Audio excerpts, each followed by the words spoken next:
Hello, everybody, and welcome back to Planet FPL, the world where everything revolves around Fantasy Premier League. My name's Suj. And my name is James. We have been podding about fantasy football for 3 years now, and as we go into season 4, excited for the season, James. I still feel, I'll be honest with you, I still feel premature. Is that a good word to use? I still feel like there's ages until the season starts. And the kids are giggling at the back, by the way.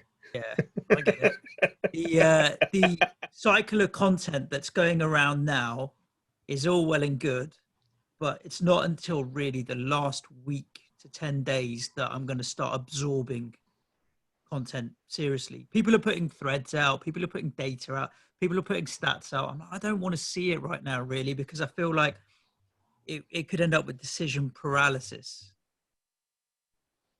Oh, yeah, listen, we all know what's happening, right? Game week 1, Musa Gineppo scoring a hat-trick, and everything you've heard pre-game week 1 doesn't matter. It's like, oh, fuck, forgot about him. That's, that's going to happen with someone, probably. What's his price? I don't know. I need to go and buy him. 5.5 or 6. I need to go and buy him. Armstrong's 5.5, so he can't be more than that. Oh, dear. So, yeah, talking about premature, I don't know what the segue was there, James, but I thought I'd chuck it in there anyway for the kids that were giggling in the back. Talking chip strategy pre-season is normally something that's quite premature, and one of the reasons normally do it is to say, look, the general advice is not to go spunking your bench boost and your triple captain in the first 2 or 3 game weeks, like we know a lot of people like to do, because they'll log in, set their team up. They're like, right, I'm going to batter it at the start, and then I'm probably going to lose interest, so I might as well use the chips at the start. That's the number one reason why we normally do a chip strategy pod pre-season. This season is very, very different to other seasons in terms of chips out. Very different. The chips are always an interesting one and a contentious one. I think the casual FPL player just sees them as a little bonus, but for more pro FPL players who take the game very seriously, there's a lot of strategy and thought behind it. I mean, bench boost and wildcard, whether it's first or second wildcard, are 2 that are quite closely aligned to each other and need to be used in tandem sometimes. Free hit can really cover you off some dangerous blank game weeks. The one that's a real hit to nothing is the triple captain chip. I've seen a lot of people successfully play the triple captain chip quite early in seasons before with the likes of Aguero and what have you. I think triple captain is the one that if someone really wanted to go on early, I'd have less bother about. I mean, if you want to go for it, because it can be just as effective in a single game week as it can in a double game week further down the line. The others require a little bit more thought. But having said that, this season where we have a condensed season with less weeks, we may end up with less opportunity for actually double game weeks. Any of the chips can be used in a single game week. It's not the goal of this to say you can't use your triple captain chip in game week 1, for example. I mean, someone literally DM'd me yesterday and said, what do you think using the triple captaincy chip in game week 1? The first thing I think is 2 of the best fucking teams are not available, mate. So what you want, Aubameyang or Salah, just let me know. And is it really the best fixture? Are you just thinking, oh, it's promoted teams, this looks exciting? Whereas I would always take the opinion, right, I need to see promoted team play in the Premier League before I would consider using that sort of shit. There have been games in the past. You think of City at Norwich game week 5 last year, the amount of injuries Norwich had. And we know even Dan, FPL Loco, our Liverpool correspondent, who won our correspondent league, he used the triple captaincy chip on Aguero in that game week, right? Dead, wasted. So, and that's where I think it refers back to what you mean. I think people get stuck in the mindset of, I get 13 points for my triple captain, so I've got 39. No, you've got 13 points. That's what you've got extra. It's not 30, you haven't got 39 extra points. You've got 26 points if you didn't use that. So it's an extra 13, for example. And I think people see that, oh my God, I got this for it, the extra. No, it's what you actually got as the extra third of your captaincy, or extra half, sorry. Correct. And it's the same with the bench boost. Oh, I got 108 points on a bench boost. Nah, listen, what did your 4 worst players get? What were the 4 players that you were going to leave on your bench? What did they get? That's that's how I would analyze what the chips do for you. The reason I would always target using the chips in either blank for the free hits or double game weeks is just it maximizes your possibilities. And in the case of a free hit in a blank game week, it covers you off for problems without having to plan for it, if that's the way it ends up. And I suspect from a free hit perspective this year, it is probably going to be very much about covering a blank game week for the majority of people. There may be opportunities where you can go and attack a double game week for those looking to do different things, but I think the majority play will be to use it on a blank game week. Using the triple captain in a game week where you've got a player who you think will play twice, for example, Aubameyang has a double game week, he's highly likely to play twice, just essentially increases your chances quite a lot, right? And that's why I would always favour doing it in the double game week. It's the same with the bench boost, although what happened with myself in game week 30 last year, where I took a slightly different approach because there were only 4 teams doubling, and decided to leave in guys with really good single game week fixtures, Danny Ings, Doherty, Jimenez, Raul Jimenez, Trent, who all returned, by the way, as well. That was a phenomenal game week. All returned. Makes me think a little bit different about it this year in terms of, it has to be 15 doubles. That philosophy's changed a little bit for me now to now think, okay, I can get the best double game week players or those with doubles, and I can still keep some singles. But I do believe strongly, again, that this is something to prepare for best, should be used ideally in a double game week. I have a question for you before we get into the probably do's and don'ts, or what we think is best. For you, as someone who probably won't follow this in detail to the extent that I will in terms of my planning, do you at this stage know what you want to do with it? The bench boost? All of your chips. So, yeah, triple captain without a doubt.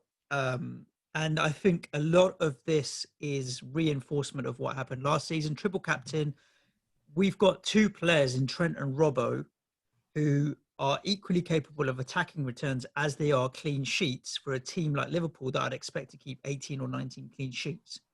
If Liverpool pick up a double game week, then I will definitely be looking at one of Trent or Robbo for triple captain, because the opportunity I would see that as 1 clean sheet, 1 attacking return, 4 appearance points. I'll take that all the way to the bank. Thank you very much. And the ceiling for them to go mental is always there. And the reason I say Robbo and Trent into the same breath is we've seen Nico Williams now starting to get some more minutes. And I think he could easily, if Liverpool did have a double game week, we'll see how the season pans out. But it wouldn't surprise me if Trent then only played 1 out of the 2, whereas I think Robbo could potentially end up playing 2. So I can see Andy Robertson being quite a differential triple captain over Trent. Just to add a note on that, obviously Liverpool have bought a left back as well in Konstantinos Simikas, who many people on social media might have seen at the weekend from Liverpool's friendly with Stuttgart. James Milner giving him one hell of a fucking volley in terms of pass me the fucking ball, mate. Come on. Yeah. So they have got cover at left back now as well. They've got cover, whether or not. It depends on time of the season, where they are in the title race, all that kind of stuff.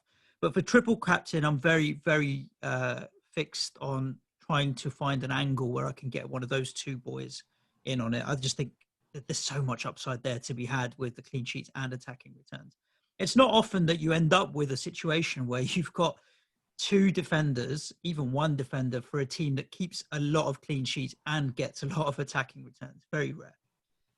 In terms of the others, I don't have a plan. I know what I don't want to do for the first wild card, which is try and be premature with it in game week 2 or 3. I think I want to try and hold it back for as long as I can. So I'm going to try and maneuver the first 4 to 6 game weeks and hopefully avoid having to pull that wild card out of my pocket. But I'm also not scared to, should we see things that are like, hang on a second here. Mitrovic is doing a pookie or whatever it may be. In terms of bench boost and free hit, though, no. I'm not certain where I want to use it. I think there's just so many unknowns at the moment with the fixtures. Interesting. Because I am pretty 80 to 90% sure of exactly when I'll be using mine. to an I'll extent. just tell us because we'll just do the same, James. Make life easy for The, everyone. the first thing to discuss here, and this relates to premature, which is becoming a theme of this podcast, and that wasn't planned in any way. Every pod needs a title, James. The first point here is on wildcard, early or not. Now, the upside of wildcarding early, it's worth saying, is there are massive gains from doing this. One, in terms of manoeuvring the Manchester City and Manchester United problem of no game week 1 fixture. So attacking game week 1, you could almost use it as a free hit and then wildcard game week 2, or you can obviously do a 2-week team, for example, wildcard game week 3. You could use the first 4 games as a guide, wildcard in the first international break game week between game weeks 4 and 5. That's normally quite a popular time, although it does seem to get over-egged on that there's lots of wildcards in the international period. There are going to be, clearly, a lot of early wildcards this year, possibly even game week 2 straight away. And I think there'll be another lot in game week 3, especially if Manchester City do really well at Wolves in game week 2. So we know that's going to happen. So the one benefit is getting around the City United problem. The other massive one is what you're likely to do in terms of squad value. You can carry with the prices, get all the guys in who look like they're going to go up in price, give yourself the power of that early squad value. And I think as much as the City United problem, I feel like that's one of the things that really entices people early on is, and I don't know if a lot of it comes from fear. I guess that's down to every individual manager, that fear of being behind on squad value. Oh, suddenly I can't get to the same team that the next person has. So there are huge upsides and advantages to using a wild card early.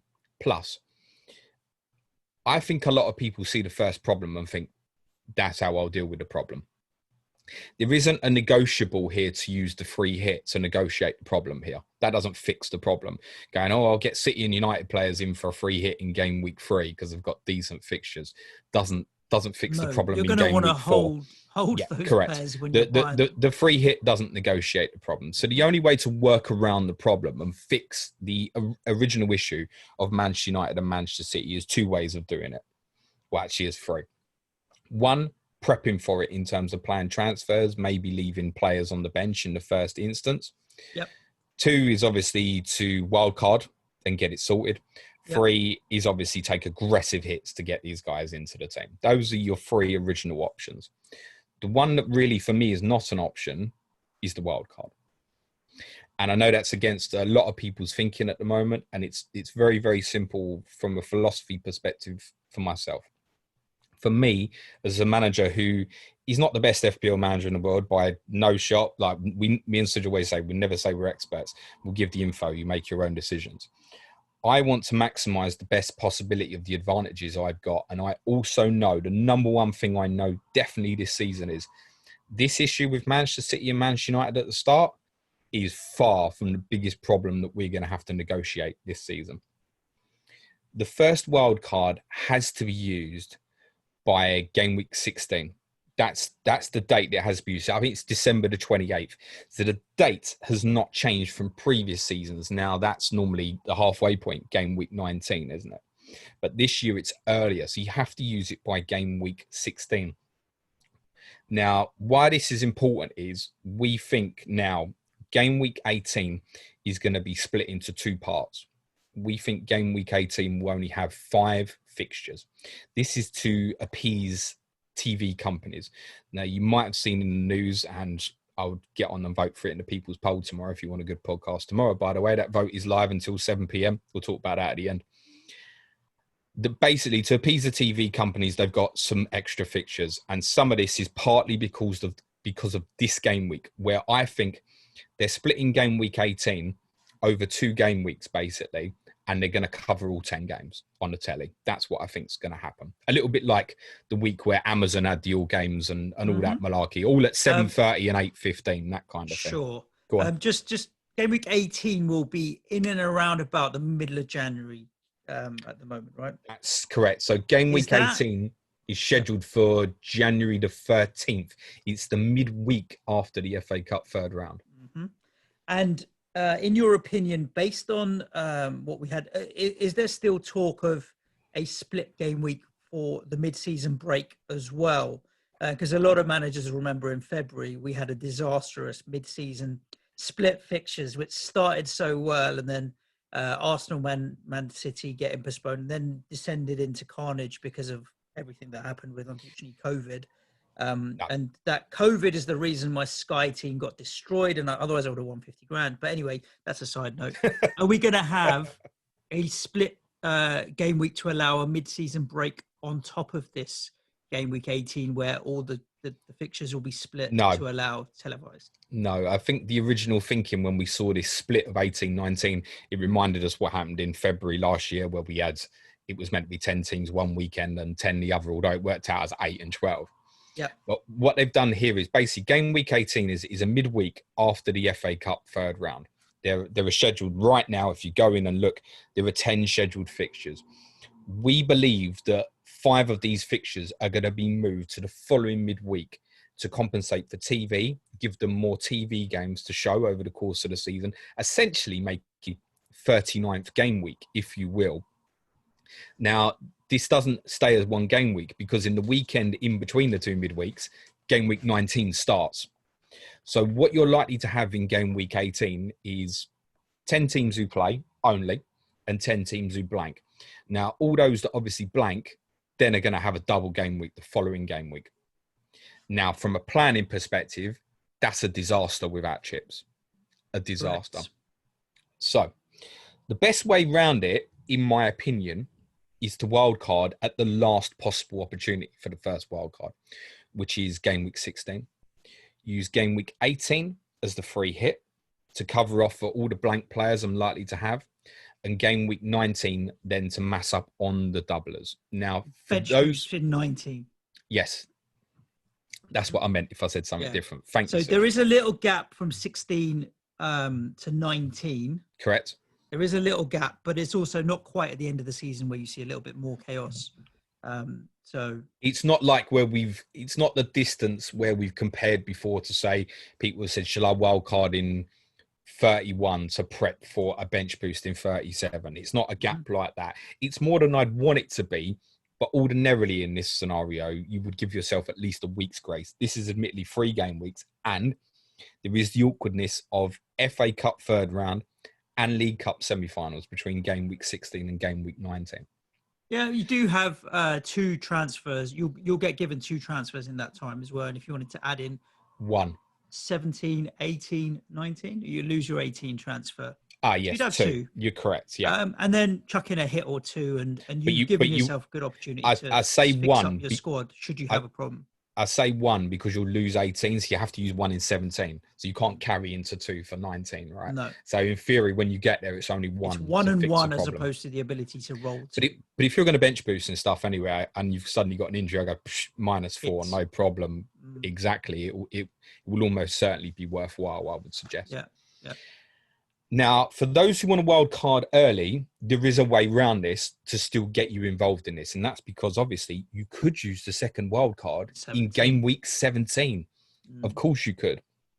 There are major problems with this, in my opinion. It's in terms of creating the free hit and the bench boost, it's the best week to do it. Of course it is, game week 17. But you've then got to carry through 21 game weeks with no wild card and no cover, and potential issues that we're not quite sure for right now how they're going to work. For example, game week 26 is the League Cup final. Now, the midweek afterwards is completely free, so it seems quite straightforward to think that the 2 or 4 teams that have their game week 26 fixture postponed go into that midweek, and it stays as a single game week all the way through from weekend to midweek. However, game week 29 is the FA Cup quarterfinals. Now, absolutely, that will create blanks. The reason for that is what follows after game week 29 is an international break. So there's no chance of the midweek following that being used to cover up postponements. None. So those fixtures have to go somewhere. I know Ben Krellin, if you're not following Ben Krellin, make that your must follow in this podcast, guys. He thinks the most likely thing at the moment is they'll probably move back into game week 26, creating another period of potential doubles in 26 and blanks in 29. The only alternative to that I can see is game week 32, which is the FA Cup semi-finals, that also has a free midweek afterwards as well. Game week 37, which is scheduled for May the 15th, is also scheduled to be the same weekend as the FA Cup final. Now, there is, again, the midweek after that is free as well. But in terms of planning, you would think semi-final postponements go into 32, 37 final postponement goes into 37. The logical solution, this is what I think Ben's theory is that the 29 blanks, and remember, we could have up to 8 blanks in theory. It's never normally that many. It's normally probably 5 or so. From 29, we'll move back into 26. Now you've got another repeat problem of the issue with 18, 19 reoccurring again in 26 and 29, where you can plan to the doubles or you can plan to the blanks, but actually manoeuvring both is near on going to kill you, basically. Which means, again, that's when you need 2 chips. And that's where I think, importantly, potentially, a second wild card may come into play. It's also possible as well, depending on what happens, that the free hit chip might not be needed to manoeuvre this 18-19 problem. And one of the reasons for that is obviously it is a likely period, potentially, for Manchester City and Villa and Burnley and Manchester United to be rearranged and go into that period, potentially causing one or both of those sides to have, say, a single game week in 18, followed by the double in 19. Now, suddenly, if you can then load up on the 8 teams involved there, if they've got good fixtures, then that may... Well, I mean, City and United become very interesting because... Burnley maybe defensively, and you might chuck in a Villa Grealish or something. If that happens, then obviously that makes the problem of having to use the free hit there a lot easier to maneuver, essentially. The issue is right now, we don't know if this will happen or not. And I suspect the Premier League will try and avoid using 18 and 19 to put these games there. If they have to, they will, is my opinion. But I think if they can get them into one of the League Cup weeks first, then that would be ideal. And that essentially means the rearranged City and United games going into the first available opportunity they can, where there's League Cup nights, which is either game week 3, very unlikely, game week 14, a little bit more likely, game week 17, increasing and becoming more likely.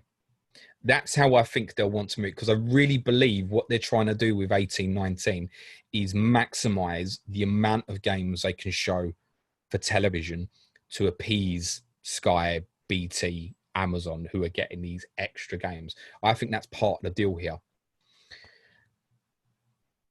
It could be, in theory, right now, it's possible that the rearranged City, Villa, Burnley United games, in theory, right now, it's possible they wouldn't be played until game week 37. That is a possibility.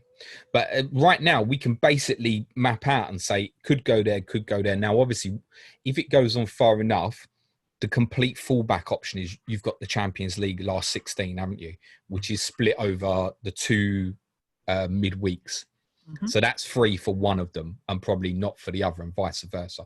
So that falls in between game weeks 27 and 28. That may even complicate further the issues between 26 and 29, remember, as well.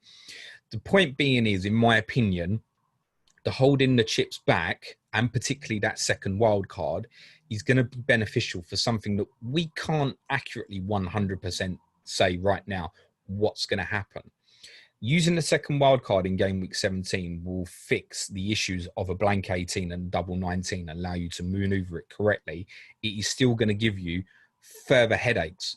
And for 21 weeks, are you going to be happy with your team for 21 game weeks as well? Never mind the fact of maneuvering these big problems between 26, 29, and possibly 32 as well, if that's where the quarterfinals go into there for whatever reason.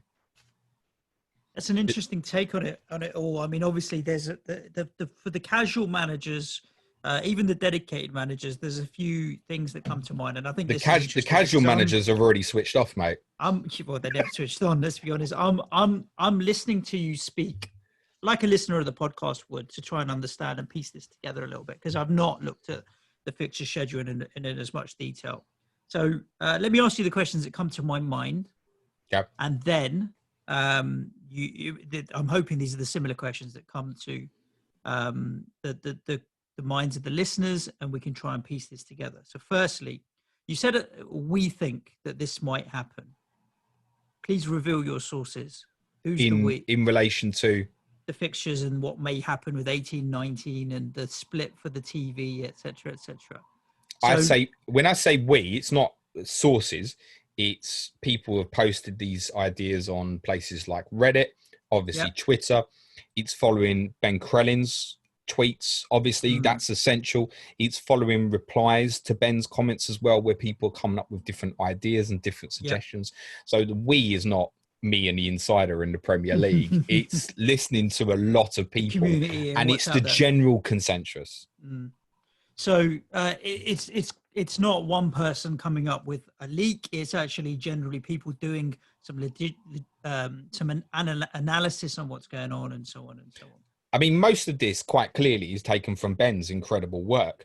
The one that I'm not convinced about with Ben is the idea that the 29 quarterfinals will be brought into game week 26. I'm not convinced about that at all. But in theory, I understand Ben's theory behind that. I just don't particularly foresee the idea of fixtures being brought forward a full 3 game weeks, essentially. There is room to do it because the 5th round is on February the 10th, which is in between 23 and 24. So there is enough time to bring the fixture forward. And especially, obviously, if football supporters are not going back, then it becomes very easy. If they are, that complicates matters and makes it quite murky because actually the period between the 5th round of the FA Cup and the potential midweek of 26, March the 3rd, is approximately, 3 weeks. Football fans are not going to be happy. Now, if it's only home fans, and I suspect away fans are probably not going to get into Premier League grounds at all this season, if any of us get in. But I suspect away fans are probably not going to be able to go. Then again, just localise to say, okay, look, we're going to bring this forward. What the Premier League always needs to do is to say, in the event that we win FA Cup 5th round match, our scheduled quarter-final fixture against yada, yada, yada will be brought forward to date this. And then everybody knows. But the clubs never want to put out that sort of statement because then they get ridiculed for if they lose, right? Essentially, social media gets battered, etc. But they don't need to forget about worrying about what social media thinks and ridiculing. They need to communicate with football supporters. So the point is, I'm not convinced that the 29 reschedulements will be brought forward to 26. I think it could be that they go into 32, 37, or obviously the non-European teams. There are several other midweeks for the quarterfinals and semi-finals of Champions League and Europa League that would become available as well. And I think very worst case scenario, I wouldn't, and please don't take this as gospel, not impossible in that case that we ended up with a triple game week for someone in 37, should say Manchester City reached the FA Cup final and Champions League semi-finals. Not impossible, but also very, very unlikely. So for me, there are still really, really unknowns about the second half of the season. And I don't think we're going to be able to know them or work them out till basically we get to around 22, 23, and we start having a better idea of what the picture is. That's why I don't want to be using the second wildcard in game week 17 to cover 18 and 19 problems. That's a personal opinion. But I do also see the upside of why people want to wildcard early. There are several good reasons to do it. I just foresee bigger problems further in the distance. So for me now, genuinely, I trust, and I don't know why I should, but I trust my ability to be able to maneuver the first 16 game weeks quite safely and with a few aggressive hits in the first few game weeks. And then I'll wildcard in game week 16. That's almost set as a plan now. Now, if I get to game week 6 and I'm 2 million in the world and I want to change 8 or 9 of my players, I will wildcard. Yep. But my plan right now is I believe I can maneuver it to game week 16. I can understand that. With the game week 18 and 19 split game week that potentially could be around the corner and might even be a split blank double, what's your opinion on when we will know what's happening with game week 18, 19? Because if you've held back your first wild card all the way till 16 for that 18, 19, and then it doesn't happen, you could have potentially held back your first wild card longer than you needed to for something that didn't actually ever materialize. If to know for certain, the League Cup quarterfinals are between 14 and 15. So I think the very latest you're looking at is sort of 15 and then 16 before December the 3rd. Very, very latest. If supporters are going back to stadiums and we're up to, I don't know, let's say 30, 50% of attendance, I think we'll know by around about game week 11. Right. So there's obviously, if fans aren't going, the later they can make decisions in terms of what game's happening, what day, TV. Obviously, you've got to remember as well, once fans start going back, you need to factor in more things like stewards, catering, staff on the day, police. There's so many other things in terms of planning of a football match that become far bigger. I mean, at places like Tottenham, for example, you've got to shut the high road, so traffic. There's loads of things that need organising rather than just having football supporters into a football stadium and 11v11 essentially. Whereas if it's just what it is now, technically, this is why we mentioned that game week 3 is not impossible for the Manchester City or Manchester United doubles to go in there if City and Villa together or Burnley and Man United together do not make the 4th round of the League Cup. Then I believe it's possible that it will go into game week 3. But quite rightly, as Ben Crellin also pointed out, that also leaves game week 14 and game week 17 available for the same thing to happen. And why wouldn't you wait a bit longer when there's a possibility to get fans back in the grounds? So I think game week 3 is very unlikely. Game week 14, 17 become possible if the two pairings, the game week 1 postponements, Burnley and United, City and Villa respectively, if they go out of the League Cup together, 14 and 17 respectively, look the most likely for those rearrangements. Then if that's not possible, then I think it falls into 18, 19. The other really interesting thing, just where I remember, Suj, on the actual 18, 19, and you can take this whichever way you like in terms of you think it makes it easier to negotiate or harder. Every team that's scheduled to be at home in game week 18 is also scheduled to be at home in game week 19. So, for example, Manchester City are scheduled to be at home to Brighton and they're scheduled to be at home to Crystal Palace. Now, imagine that suddenly becomes blank and double. City at home to Brighton and Palace. Liverpool, Burnley and Manchester United at home. Manchester United, Fulham and Liverpool away is trickier. But the one you'd probably look for then, leave United against Fulham in the blank game week and then make them not have the double sounds quite appealing. Then that's the perfect one to go. A free hit United, good. I don't want them for the double away to Liverpool when they've only got a single fixture. That's the sort of thing that makes it really attractive. Chelsea 2 away games that are not that bad, Leicester and Fulham.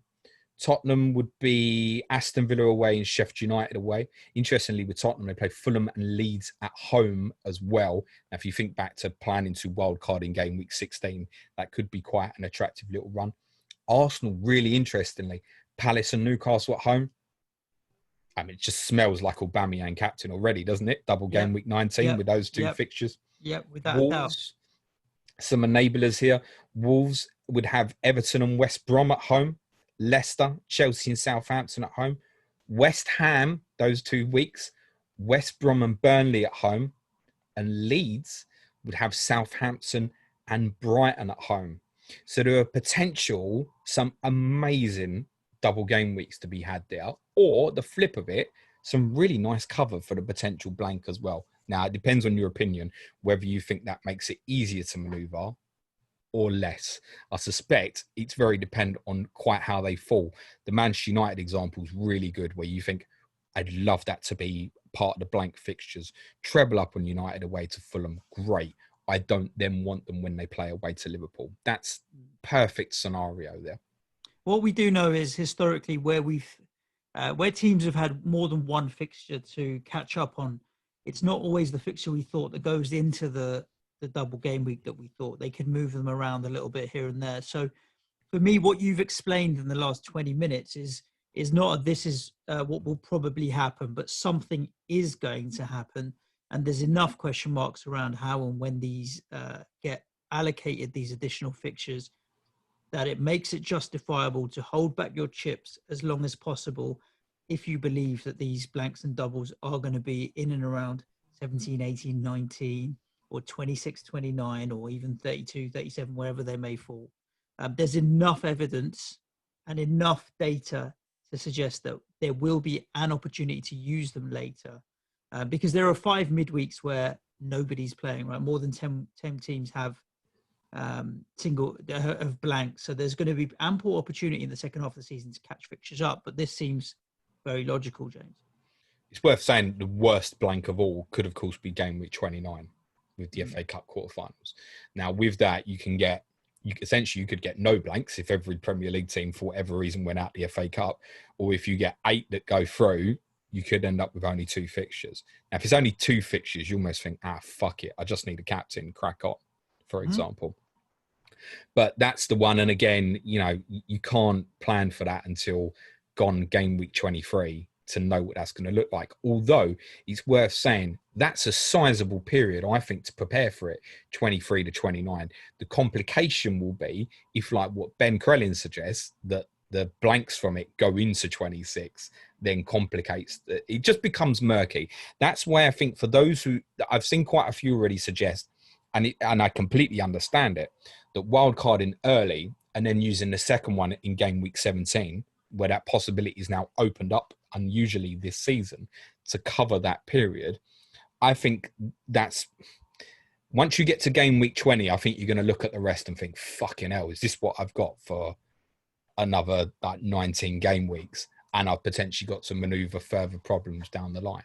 That's the important thing. So I want to hold on to it because as much as I've studied it, there are several unknowns in there. Several unknowns. There always are. Exactly. And that's why I always want to go with the most amount of information. And from a chip perspective, I want to take advantage where I can. There is definitely an advantage in wildcarding early. I think there are bigger advantages personally in holding it back. And that's why I'll be making that play and just taking aggressive hits, should I need to, for essentially 2 teams at the start of the season. And on reflection, can I go without Manchester City up to game week 4? Possibly even longer. They play Arsenal in game week 5. Is it possible to go a while without Manchester City assets? Wolves, Leicester and Arsenal are 3 of their first 4 fixtures. Is it viable to even forget about it and go, right, well, I definitely want to attack Manchester United in game week 2 when they play Palace, and then concentrate on that first and then worry about City afterwards? So that's something I need to weigh up in the next few weeks. Personally, I don't think I can go long without Kevin De Bruyne because it will just pain me personally. But it is viable to go without them for up until that first international break, I think, and possibly even a little bit beyond. They have an amazing run, City, basically from around about game week 10 until about game week 22, I think. Yeah. It's after they play Liverpool anyway. Straight after that, they walk into an amazing run. So there's even the case to go quite a few. If you're going with sort of like Aubameyang, Salah, Fernandes, Martial or something, of course you can go without Man City players. That's part of the point. I think what we're saying here is it a necessity to even fire them back in at all? Yeah, it's going to be very interesting to see how this plays out in the next couple of weeks. In terms of some people will really set up to wildcard in game week 2. I don't think it's going to be huge though, James. I think you might end up with like a couple of % of the game at most doing that. The majority won't be doing that. What, early wildcards? They're going to be shitloads. You think so? Oh, I would have massive. said 2-3% of the game at most. Massive. Don't forget as well, this Twitter bubble is small. Correct. The majority of people think, Man City and Man United back. 2 of the most popular teams as well, right? I mean, Manchester United in terms of global, people just can't wait to get Man United assets in their team, right? So I think game week 2, bang, bang, bang. I've loads of wild cards genuinely straight away from kickoff of first match will be getting activated. I truly believe that. I think there'll be even more at the start of the season than what there normally would be. And I just think part because of the necessity of fear of A, missing out on players, and then B, value is what is forcing people to think I need to do it early as well. And by all means, I'm not saying you can't do it. As I said, there are many upsides of doing it early. I just think there are bigger problems further ahead than the 2 teams at the start. And we're going to go into some Twitter questions in a second, James. I think that's going to be a good place to have a look and see what the consensus and what's on people's minds. When we put it out there to ask us questions, it does give us a good indication of what people's thinking is. And I've already seen a couple of questions that are talking about that game week 2 wildcard and whether or not people should or shouldn't do it. So yeah, we'll look at those in just a second. Before we move on to it, there was some football over the weekend, James. I'm not talking about Tottenham's massive win against Ipswich, a huge 3-0. I had a few friends over yesterday evening, family, for the Champions League final. I had my cousin round who's a season ticket holder like you at the Lane. He said Gedson Fernandez is your new right back. He said he's giving everybody a go at right back at the moment. Sessegnon, Fernandez, Aurier. I think your game at right back's next week and mine's the week after. Everyone's having a go at Tottenham's right back role. Tottenham tomorrow, mate. If I talk about that now, it's going to kill tomorrow's Patreon Any podcast. Thoughts on the Champions League final? I mean, all the talk before was a high-scoring affair, and it was going to be a really open game. And I thought actually it was quite a good game. I think Paris Saint-Germain ultimately only have themselves to blame because they did create chances. They did get in behind. I thought Mbappe getting in the channels and stuff was doing well, but you don't take your chances, you're going to get slapped in the end. I haven't told you what the people's poll for tomorrow is, have I? Oh, no. Tomorrow's people's poll vote, which is live right now at the time of recording, is Harry Maguire, you dickhead. What next? And footballers' responsibilities is one option. Okay. 2 is a Premier League TV blackout. The quiet scandal that suggests even season ticket holders will not be able to watch their own Premier League club scandal come game week 1. And the third option is Champions League, thoughts on the final stages. So if we talk about it now, that's got no chance of winning the poll. Good. Okay, there we go. I will chuck something out there though, James, which was quite interesting. So I had I had about 4 or 5 people around my house yesterday watching the Champions League final. My cousin, who's a very good FPL player, popped up the app, and it was that, oh, Rashford's a midfielder. Oh, Aubameyang's a midfielder. It's like, where have you been hiding under a rock for the past 2 weeks? There's plenty of people that are now opening up the app and starting to find out about it. And I think I've just given myself an amazing segue, James, into the Twitter questions. Are you ready for this? Go on, boy. FPL lucky fucker, plucky fucker, or something along those lines. Do you think we will have far fewer FPL players this year because of coronavirus? There's not as many people back in office and work leagues, and the work leagues do play quite a big part in it. There's only 1.4 million players so far. I don't think that it's going to have too much of an impact on the numbers. If you think about 1.4 million players, I mean, how many were at the end of the first season that we recorded? 3 to 4. So we're halfway towards that from only a couple of years ago. And I still don't feel like I've had a break from last season to give myself a fresh mindset for the next season. So personally, I don't think there's going to be a big impact on the number of players. Will there be less? Sure. Will it be significant? Probably not.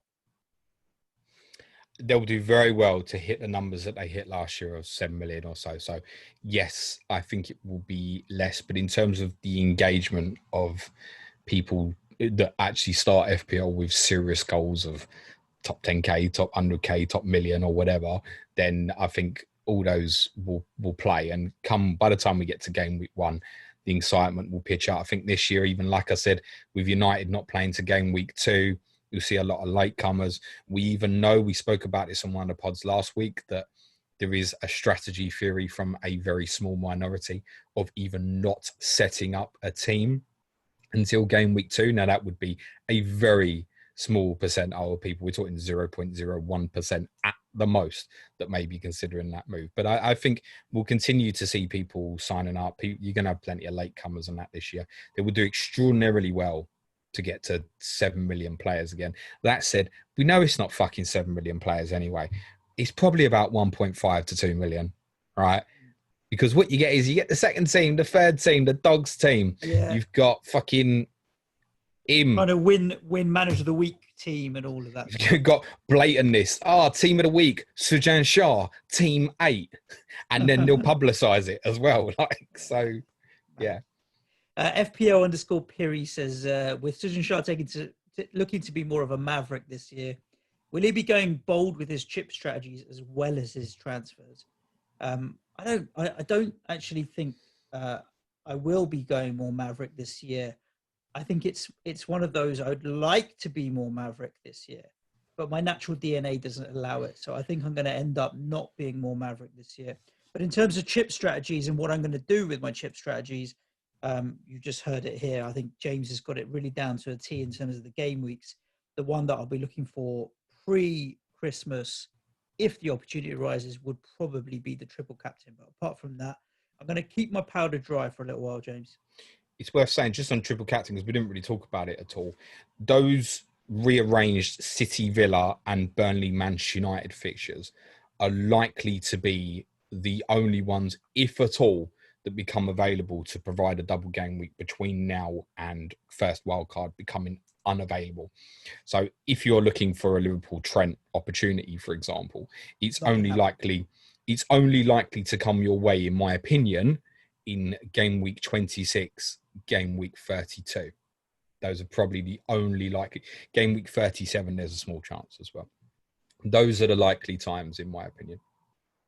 We've got FPL Thomas. Given how many people got to use a chip on game week 38 last season, do you see that being a strategy you or others will use this season? A free hit on the final day could be priceless with the possibility of early team use.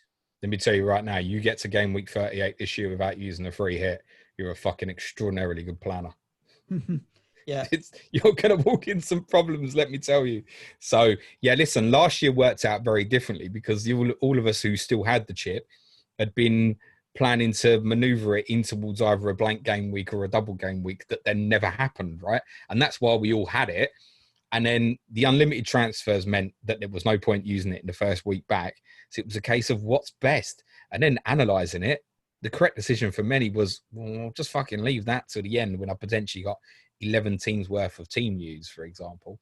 So no, game week 38 this year. I mean, if you get to game week 38 with your free hits still intact, congratulations. So we've also got here FPL Wilson.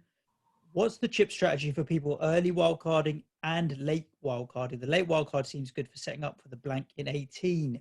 But after wildcarding late for the first wildcard, would it be best to wildcard early for the second wildcard or still late? I mean, I think you thought I confused people. Yeah, it's one of those where here the wildcard is being used to overcome a fixture issue rather than to fix your team necessarily. Quite often you get to the point where, for me, 5 or 6 players, if I'm unhappy with 5 or 6 of my starters and there's other players that I see, that's enough justification to wildcard. Whereas here we're talking much more around using these chips to help you with fixtures and problems than actually just fixing your team for regular. You may need to think about just the odd 1 or 2 hits over a period of time to do that. Yeah, great. And also, I feel like I've done it to death really now on this pod. So we have James. It's testament to you that you've been able to explain it pretty concisely in that 30 minutes. Listen, I'll be straight. I'm a poor man's Ben Crellin. This is 90% of Ben Crellin's work. Let me be very honest. You're just a poor Ben Crellin, mate. You know. Exactly. This is a good test, though, James. FPL_mindset, Brad J, who was planning on using the wildcard in game week 2, but said in our last pod that you'd use it later. Can you talk me out of it? What's your reasoning? So, Brad, let me know how you feel now. And let us know if it has worked, because there you go. Jimmy Mac and Cheese, given that we don't know how the season will go with COVID, is it better to play chips at the first good opportunity, going with the bird in the hand rather than 2 in the bush?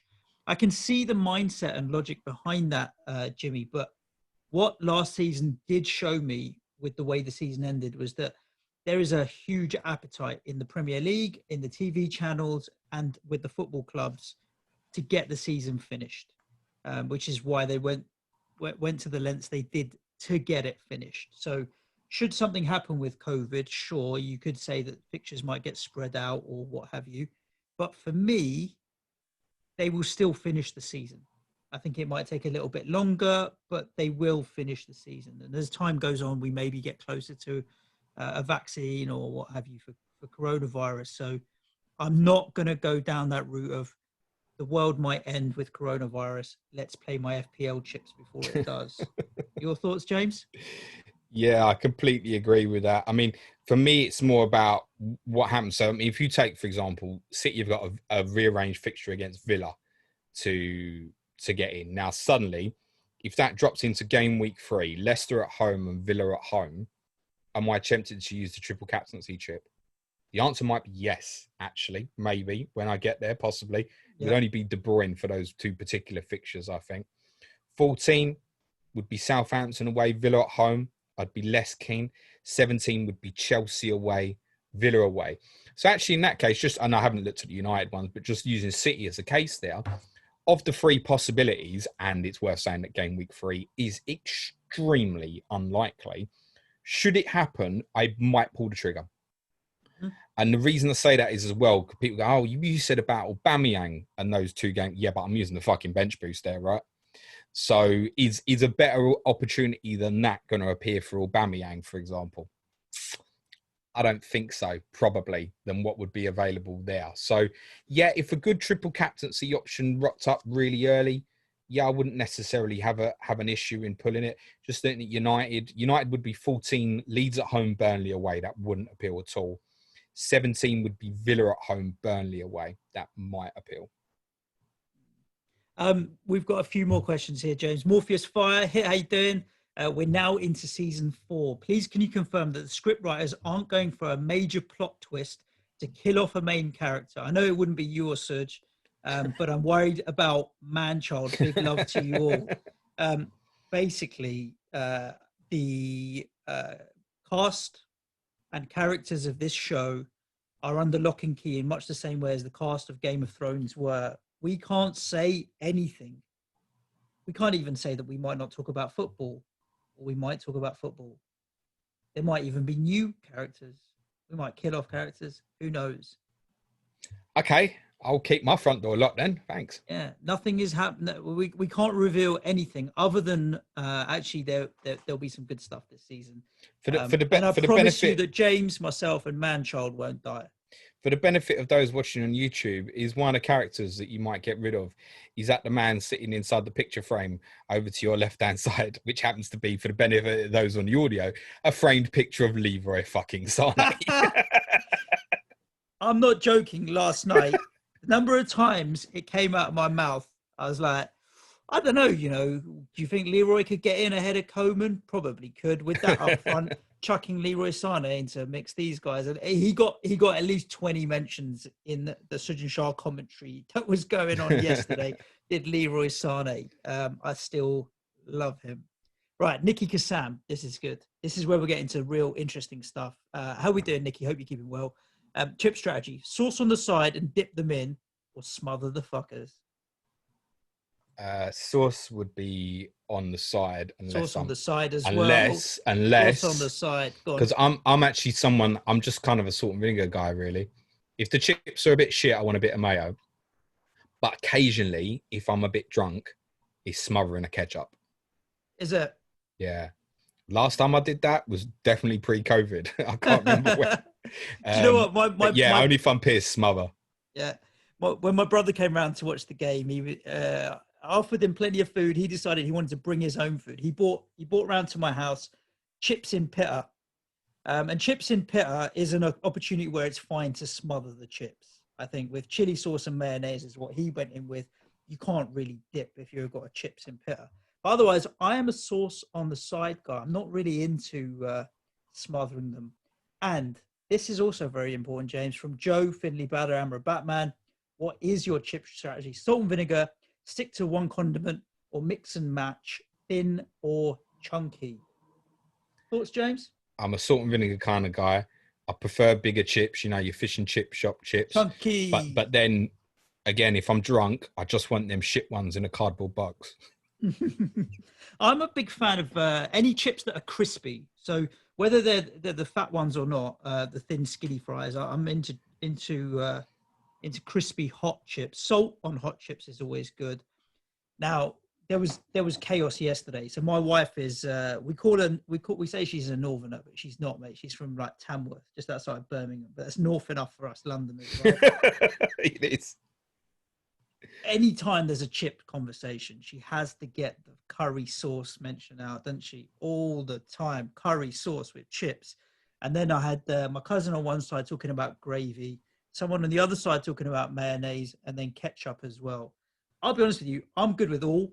I think different days. Some people stick to their one. I'm a heathen. I'll have it all, mate. But curry sauce is the one that if None of this curry sauce, gravy sauce, garlic sauce is also only acceptable if you are out of your fucking mind. Nah, chips with gravy is solid. Chips with curry sauce is solid. No, Auto reclose. What's better, curry or gravy? I don't know. No, tough call. I mean, if it's the choice, the gravy's definitely better for my bowel. but no, neither. Gravy and chips. It's interesting though. I want gravy on my roast potatoes, but I wouldn't fucking want them on my chips. Interesting that. We've got a question coming in from Atul Balaji. How are we doing? And the reason I haven't read this question, but I just read the first 5 words and decided I'm going to read this question out. I must agree with Suj earlier.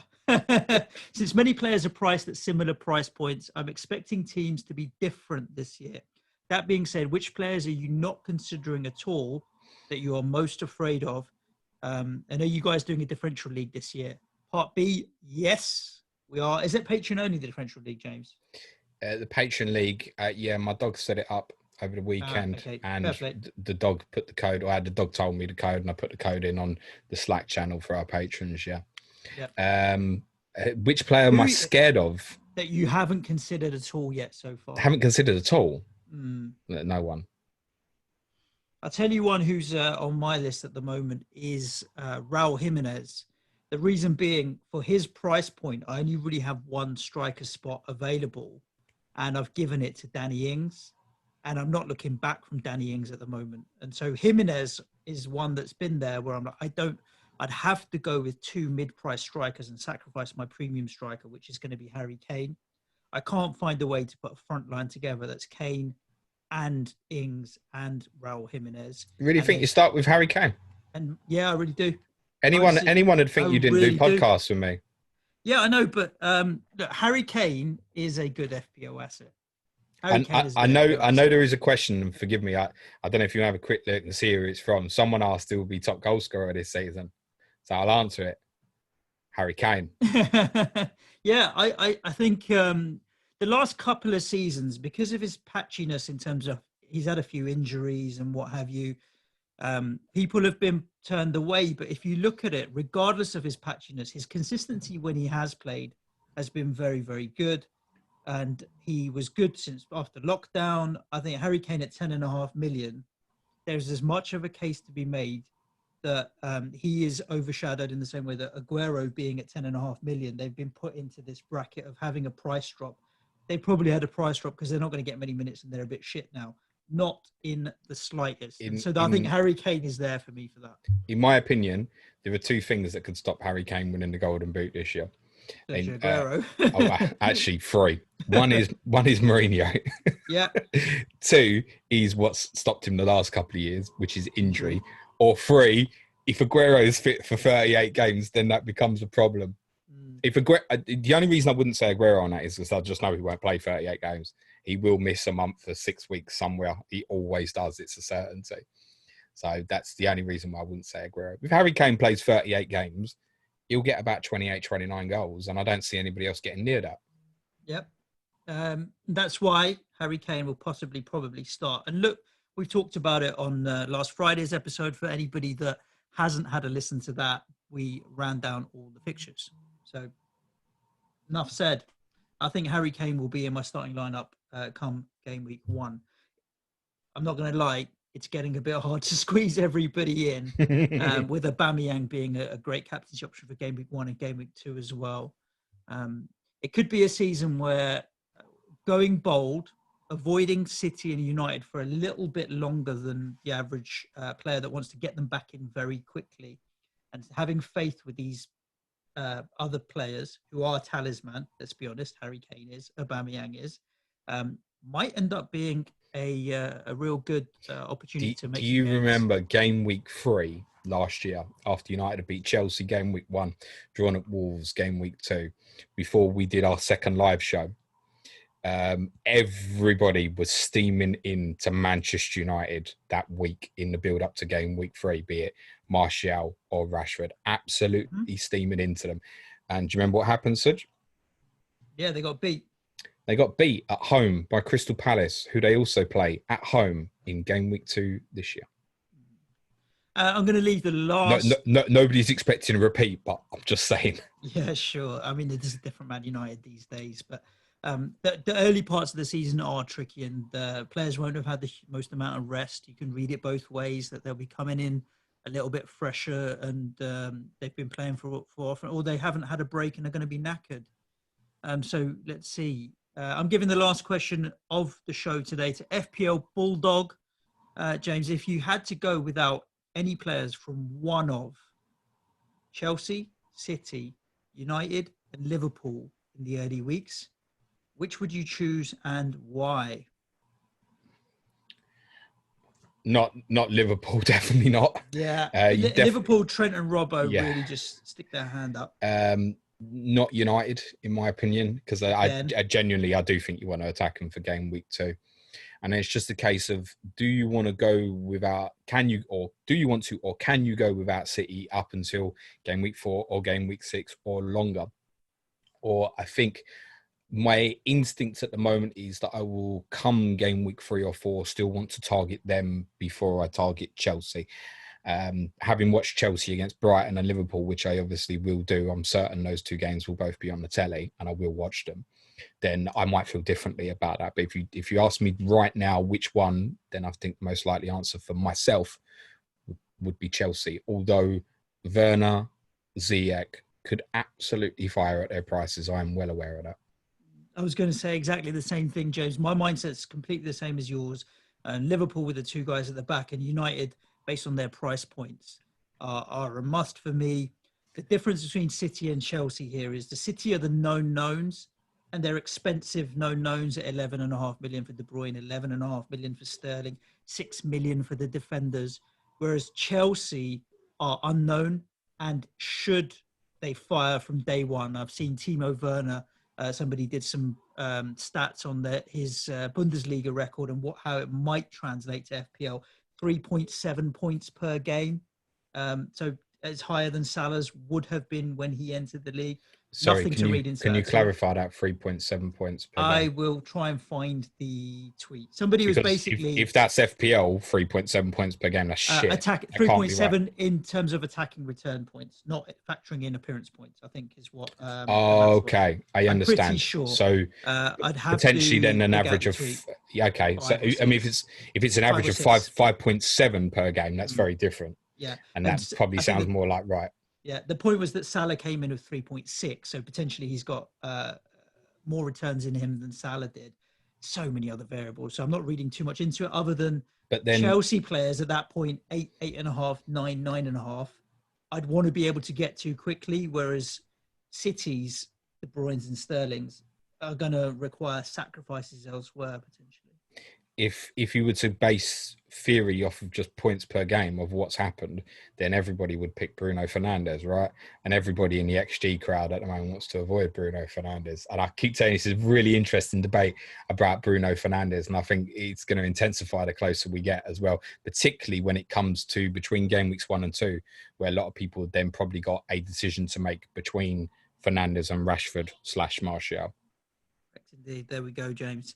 And that is the Chips Part 1 special. I'm sure there's going to be Chips Part 2 and maybe even Chips Part 3 later in the season, depending on how these blanks and doubles play out. Oh, listen, there'll definitely be more strategy pods to come. There's no doubt about it. But that's it. We ain't talking about it again between now and game week 1. As ever, there is not a right or wrong. I've explained what my methodology is most likely to be. It does not necessarily mean you can follow it. Now, if someone comes to me and goes, yeah, but James, listen, it's fine. Play it your way. It's absolutely fine. Yeah. Thank you for tuning in today. As you will have heard James mention earlier, we do have People's Poll tomorrow, where we'll be talking about either the Champions League final or Harry Maguire or the situation with Premier League TV. On Wednesday, we're going to bring you Sky Fantasy Football. You never know, the game might be open by then, James. I haven't been keeping tabs on it. Game is open, mate. It is, yeah. There we go. I haven't even done the draft yet. Well, that's Wednesday. I want TV fixtures. If we get TV fixtures, we'll slam straight into it Wednesday if we get that in the next 36 hours or so. If we don't, we do a little A to W rundown of best prices from the clubs or so. Thursday's going to be a Q&A special. So again, we're going to be putting a tweet out to get your questions. And then on Friday, James will be live streaming. If you are one of our Patreons, then you've got a ton of other stuff coming. Q&A, Tottenham, a quiz, a throwback podcast this week as well, and the differential show at the end of the week. And for everybody, if you hadn't seen the announcement on Twitter over the weekend, next week is Correspondence Week from Planet FPL. Fire! I know so many of you wanted us to do 30 and 30 like we did last year. The difference between last year and this year is we're already doing 10 podcasts a week.